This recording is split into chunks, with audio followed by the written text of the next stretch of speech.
Duck Dynasty is the most watched cable reality show of all time. But could the end be near after the redneck family patriarch speaks his mind? He was suspended by A&E for his comments in GQ magazine, seen as both anti-gay and racist. But now Phil Robertson's supporters are fighting back, saying he has a right to express his beliefs. And there's new controversy tonight, this time on videotape. Here's ABC's Matt Gutman. They've been the goose that laid A&E's golden egg, the quirky and hairy American family millions watch for love or for laughs. Are you sure you know what you're doing? Now that is how you carve a pumpkin. But tonight they are at the white-hot center of a scorching national argument that threatens to bring down Duck Dynasty. Tonight, dousing new fuel on that fire, this video of Duck Dynasty's patriarch, Phil Robertson, apparently railing against gays in a speech from 2010. And boy, is there some immorality going on around here. Gross sexual immorality.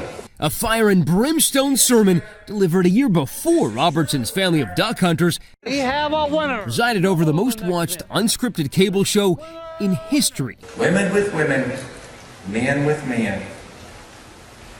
They committed indecent acts with one another.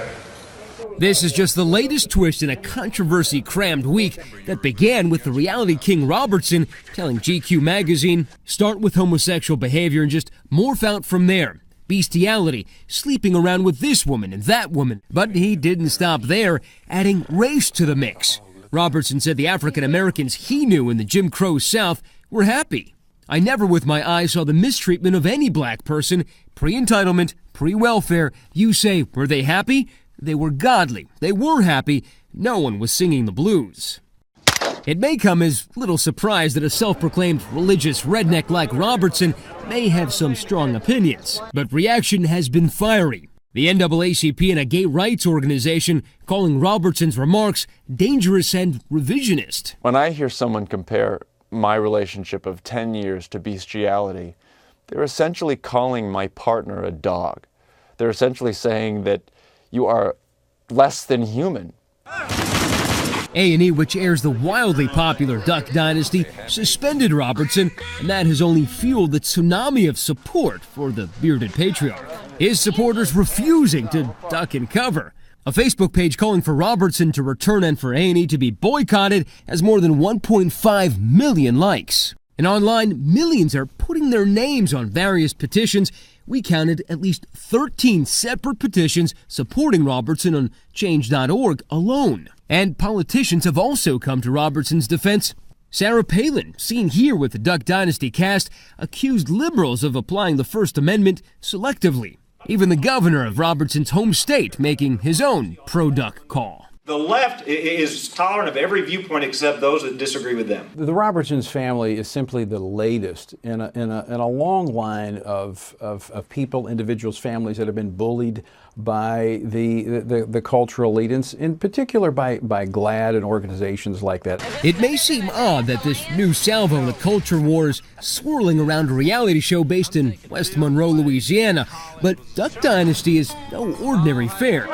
And they've been seen everywhere lately, from the Country Music Awards to the White House Correspondents' Dinner. About to begin its 5th season, Duck is truly a dynasty. The show has made the Robertsons' bearded mugs worth hundreds of millions of dollars in merchandising alone. It's A&E's biggest hit for sure, and it's the most watched reality show of all time. It's also spawned this whole multi-million-dollar retail empire. In fact, we at Forbes estimate that this year, $400 million of Duck Dynasty merchandise will be sold, and about half of that, $200 million, will come from Walmart alone. Something they talked to Barbara Walters about when she chose them as some of the most fascinating people of the year this week. One of the reasons that people love you is that you are down to earth, not materialistic, but now you have all this money. What I said when we started this out was, if it changes us, any of the family, in a bad way, I hope we lose it all. Yeah. Look, we're not stupid, okay?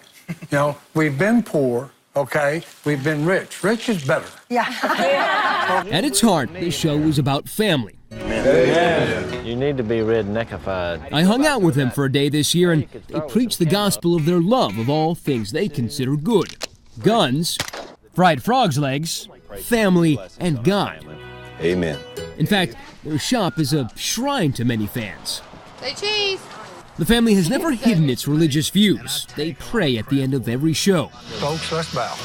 And Phil Robertson is openly an evangelical Christian, who's never made a secret of his belief that homosexuality is a sin. Naked as jaybirds. Gross. His supporters say Robertson has the right to speak out and should be allowed to be overtly religious on TV. There are those underlying values that people identify with. They like to see families getting along, sitting around a table, talking together, interacting. It's what used to be commonplace in this country years ago, and I think people, obviously, they're supporting that by what they're watching. But for many, he's simply gone too far. The issue at hand here is LGBT rights and the role of religion in our culture. That's the debate, not whether A&E fired somebody or not. Let's get back to the real issues at hand and not some nonsense about how a company is infringing on the First Amendment. And in the days since the GQ article first appeared, as the cascade of recrimination ricocheted, one possible casualty, A&E's crown jewel, the Duck Dynasty show itself. In a statement last night, the family appeared to threaten to walk away. As a family, we cannot imagine the show going forward without our patriarch at the helm. We are in discussions with A&E to see what that means for the future of Duck Dynasty. Again, thank you for your continued support of our family. Not one dull moment, I tell you that. So could this really be the end of the Dynasty? I think this is a huge PR mistake on A&E's behalf. Obviously, this whole time, they must have known what they had on their hands. This is not the first time that Phil Robertson has made homophobic remarks. Tonight, no further comment from A&E or from the Robertson family, but their rep told us if they do speak, they'll speak as a family. For Nightline, I'm Matt Gutman, ABC News, Miami.